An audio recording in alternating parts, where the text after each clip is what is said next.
Salam alaikum à tous, bonsoir à tous ou bonjour. Ben écoutez, je suis toujours au Vietnam et dans 2 jours je vais au Cambodge et ensuite au Laos. Et combien m'ont dit, mais t'es malade, moi, mais qu'est-ce qui t'arrive? Tu vas en Asie et tout ça alors qu'il y a le sacré coronavirus. Et qu'est-ce que je vois? Pampers en France et ailleurs, surtout en France, vous dévalisez les magasins, il y a la panique à bord, et le gouvernement nous sort des mesures que je vais revenir, mais qui nous prennent vraiment pour des imbéciles. Voilà, alors j'ai pensé à vous, hein. J'ai pas pu amener avec moi la douchette, je suis dans la chambre d'hôtel là, hein. Donc je peux plus, donc je vous ai ramené le papier. Parce que il y a trop de gens qui se chient dessus. Alors déjà, je vous rappelle que c'est une maladie, c'est un virus qui ne tue que des gens qui ont déjà, un terrain favorable. C'est-à-dire des gens qui ont déjà des maladies, et surtout les anciens, au même titre que la grippe. C'est pas un truc, c'est pas le sida, c'est pas le cancer, c'est tout ça, etc. Donc, aussi relativiser. Au pire, ceux qui l'ont, ils s'en sortent. Il y a que, je vous ai dit, des gens qui ont un terreau déjà négatif. Alors, donc on m'a fait tout ce procès, qu'est-ce que tu veux en Asie, nanana. Déjà, vous mélangez tout, vous voyez, c'est toujours pareil. Vous voyez un Algérien, vous dites c'est un Arabe. Ouais.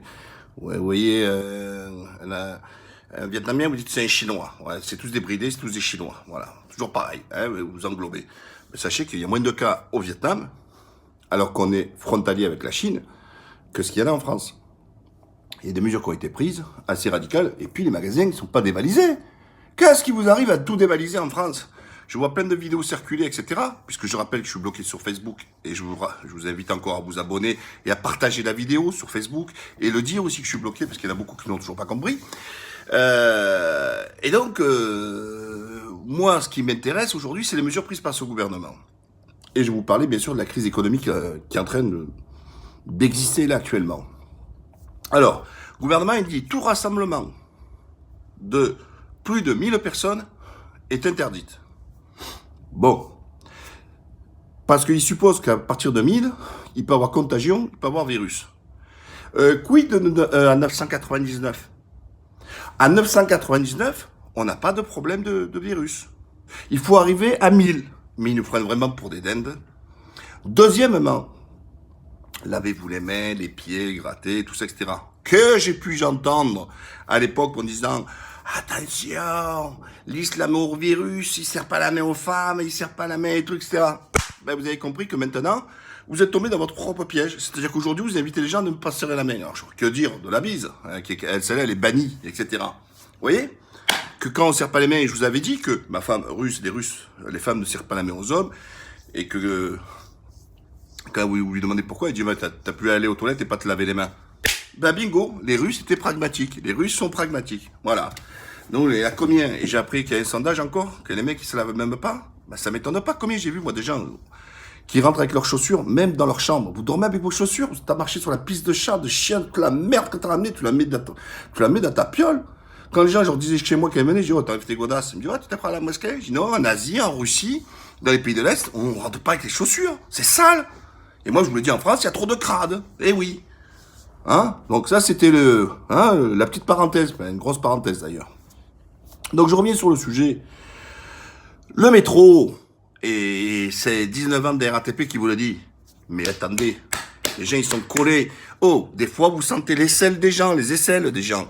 Quand ils mettent la barre comme ça, vous êtes là carrément le nez sur l'aisselle des gens, et tu me dis, et tu laisses passer le métro? Que dire? Prenez la ligne 13, par exemple, place Clichy, vous allez comprendre. Ouais, à place Clichy, la ligne 13, vous allez comprendre votre douleur. Donc, c'est comme ça. Le RER, le A, le B, le D, ce que vous voulez, c'est blindé, c'est comme ça. D'accord? Donc, les barres que les mecs, ils touchent, d'accord? Ils mettent le microbe là-dessus. Les portes de métro qui touchent pour ouvrir, tout ça, etc. Même tarif. Hein. Toutes les rambardes. Et les gens ils disent ouais mais alors il faut pas se toucher le nez, toucher la bouche. Mais c'est un réflexe. Surtout quand les gens ils font rien, qu'est-ce qu'ils font? Ils se grattent le nez. C'est le réflexe. Voilà, les gens ils ont un truc, ouais, ils se grattent le nez. Ah paf et hop le virus. Donc les transports en commun, dans ces cas il faut être logique, il faut l'interdire. Eh oui. Donc aujourd'hui ils ne savent pas comment faire, ils nous pondent des choses. Ils sont en train de dire aux employeurs de faire attention. Alors ça va partir dans tous les sens, mais ça a une facture. Et le gouvernement dit, ben, nous, on aidera, on paiera, etc. Mais je crois qu'il n'y avait plus d'argent dans les caisses. Vous faisiez les raclures il y a quelques mois encore pour 100 millions d'euros, c'est rien 100 millions d'euros, pour gratter 5 euros d'APL pour les gens. Et là, vous me dites que maintenant, c'est open bar. Donc, oui, on va choper une crise monumentale. La crise est déjà là. La bourse s'effondre. Alors, que les actions des entreprises, tout ça tombe, ça va pas me faire pleurer avec ce qu'ils sont gavés l'année dernière avec 40 points. Donc, on va dire que c'est un rectificatif, c'est une remise à niveau, etc.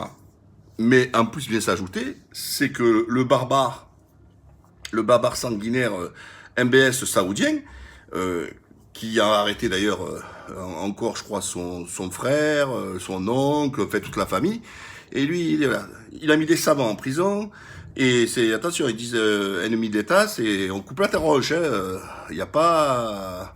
Il n'y a pas de discussion possible. Hein. Donc il passe son temps de mettre tout le monde au cachot, et puis là, il fait la guerre avec la Russie sur le prix du pétrole. Et donc, il veut baisser le prix du pétrole, les Russes essaient de contenir, et donc il y a une baston avec les Russes. Donc les Russes, ils sont encore un gros chantier avec le pétrole, avec les Saoudiens. Donc vous cumulez le tout, coronavirus, ou conorivirus, vous l'additionnez avec le problème qu'il peut avoir aussi avec l'histoire de la Syrie. Vous mettez le problème avec le pétrole, avec feu d'artifice, ça plonge.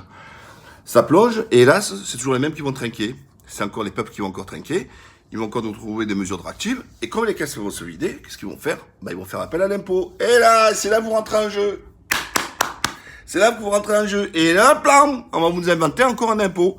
Impôt coronavirus. Et puis vous allez encore casquer. Ils vont nous inventer encore des impôts. Parce qu'à un moment donné, il faudra remplir les caisses. Donc ça pue. Oui, ça pue. Alors, soyez inquiets sur la situation économique. Parce que déjà qu'on est toujours sur un chômage de masse.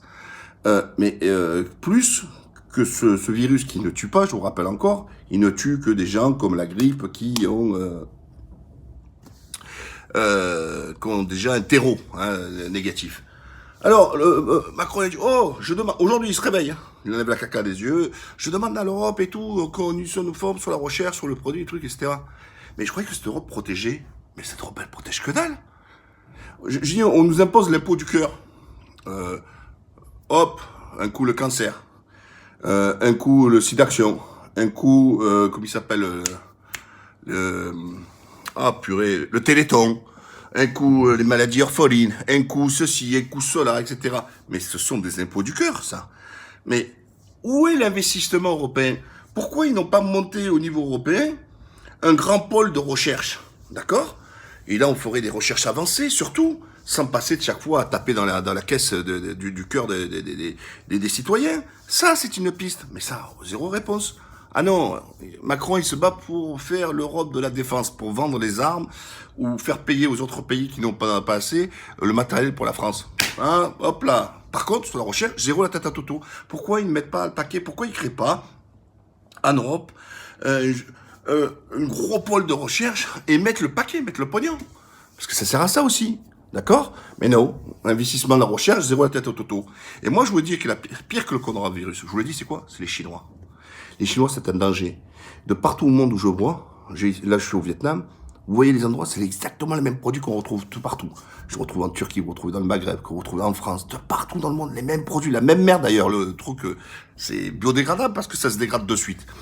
Les Chinois, c'est un danger, je vous le dis de suite, c'est un vrai danger. On le voit là, nos propres aspirines, ils sont fabriqués en Chine. On ne peut pas rester dépendant des Chinois. Et les Chinois sont véreux, ils sont vicieux. Quand ils vont vous la mettre, vous n'allez rien sentir. Regardez ce qu'ils ont fait. On nous parle du grand remplacement, allez, les arabo-musulmans, vous... Mais, vous vous rappelez les bistrots de routiers?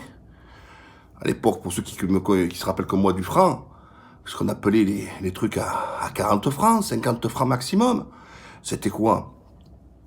Petit buffet de hors d'œuvre, il y avait du céleri, des carottes râpées, du sauciflard, des œufs mimosa, et puis après, tu avais droit à une viande ou un poisson, ton verre de rouge et ton café. C'était comme ça. Ou café au dessert, il disait à l'époque.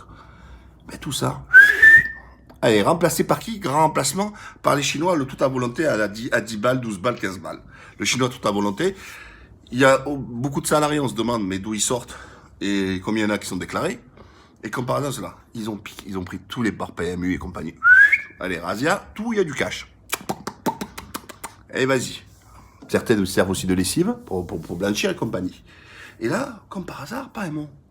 Donc, moi, il n'y a pas que le procès aux Chinois de leur faire, leur merde qui vient nous envoyer leur virus. C'est que le virus, c'est les Chinois qui sont là depuis longtemps, de partout, en train de gangréner.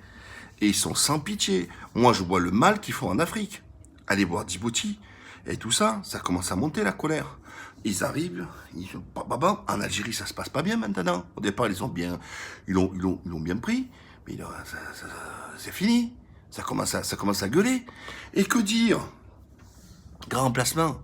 Oh, de partout, c'est Chinatown. Je vais en Thaïlande. Tu vois, à Koh Samui et tout, c'est Chinatown. Vous allez dans le quartier, Chinatown. Je suis au Vietnam, Chinatown. Vous allez en Algérie, Chinatown. Vous allez à Paris, Chinatown. Il y a que des Chinatown de partout. Et ça, par contre, pareil. Non, restons bloqués sur l'arbre musulman. Hein? Voilà, c'était le point.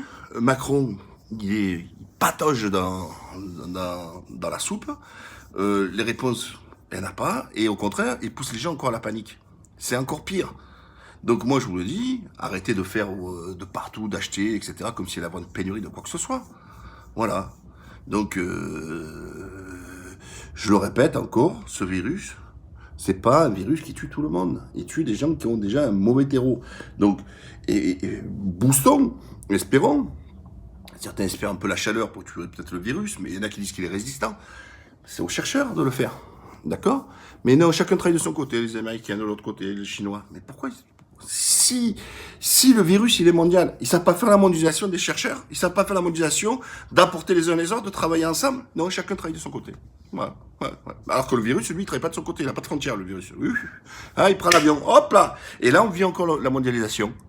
Les gens se déplacent et la mer se transporte. Voilà, c'est comme ça. Vous voyez, le monde est ouvert, même pour les virus. À la prochaine.